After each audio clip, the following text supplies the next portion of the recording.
and welcome to Reason News. Fresh evidence has emerged in the ongoing digital vibes scandal implicating former Health Minister Dr. Zweli Mkhize, his family and close associates in a multi-million rand corruption case. This scandal, rooted in irregular COVID-19 communications contracts worth approximately 150 million rand, has rattled South Africa's political and public health spheres. The Special Investigating Unit has obtained and introduced a critical new affidavit into the legal proceedings related to the digital vibes scandal. This fresh evidence reveals an intricate web of financial benefits channeled directly to Dr. Mkhize's family members without any legitimate services rendered in return. These findings suggest a broader and more sophisticated network of corruption than previously known. The digital vibes scandal initially surfaced during the COVID-19 pandemic when it was discovered that nearly 150 million rand was funneled to digital vibes for public health communication campaigns. Investigations revealed the contract was awarded outside normal procurement procedures and that the company was a front for associates close to Dr. Mkhize. Some funds were controversially used for personal benefits, including the purchase of a vehicle for Mkhize's son and repairs at his private residence. Despite repeated denials, the mounting evidence has led to Dr. Mkhize's resignation as health minister in 2021. The special tribunal overseeing the SIU investigation recently granted permission for the new affidavit containing the fresh evidence to be admitted into the court case. This decision was instrumental in ensuring these revelations form part of the formal proceedings. Opposing parties requested a stay of the tribunal proceedings, but the court rejected this request, allowing the investigation to move forward uninterrupted. Kaiser Kanyago, spokesperson for the SIU, explained the importance of this development. Here's a video from Newzroom Afrika. What is basically happening here is that we did the investigation, we gave the report to the president, and therefore at the time Dr. Mkhize indicated that he is challenging the report of the SIU and started a court case at the High Court. But we were continuing from our side with the matter before the tribunal because we wanted to set aside the digital vibes contract and recover the monies that we're supposed to recover. And that is why we started that.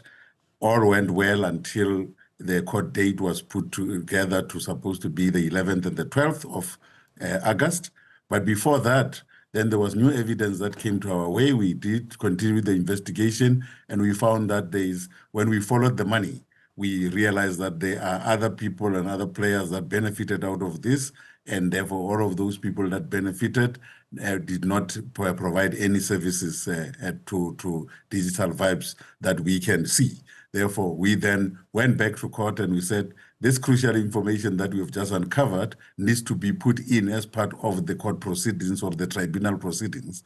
And that is why we asked for the third affidavit to be admitted to the tribunal. And then on the other side, the people from the respondents also did an application to stay the proceedings at the tribunal. And both of those matters were heard on the 11th and 12th instead of the main case. And then we were granted the admission of this affidavit because we felt it needed to be part of these proceedings. And that is where we are now. Former Health Minister Zweli Mkhize remains a member of parliament but faces increasing political isolation. Critics accuse him of a serious breach of public trust and demand accountability. The scandal has highlighted vulnerabilities in government contracting and raised concerns about oversight during states of emergency.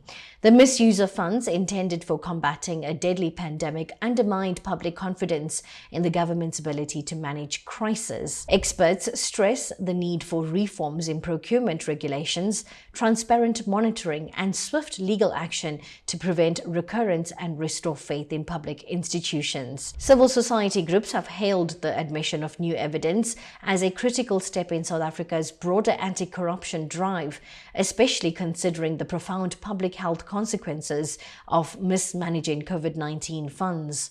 The SIU has demonstrated commitment to uncovering the full extent of corruption. Together with organizations like Accountability Now, calls are intensifying for swift prosecutions and systemic reform. These groups stress that no one, regardless of stature or political connections, is above the law. With new evidence admitted, investigators are poised to broaden their probe, examining related contracts and beneficiaries. Additional witnesses and documents may be summoned to unravel the full network involved.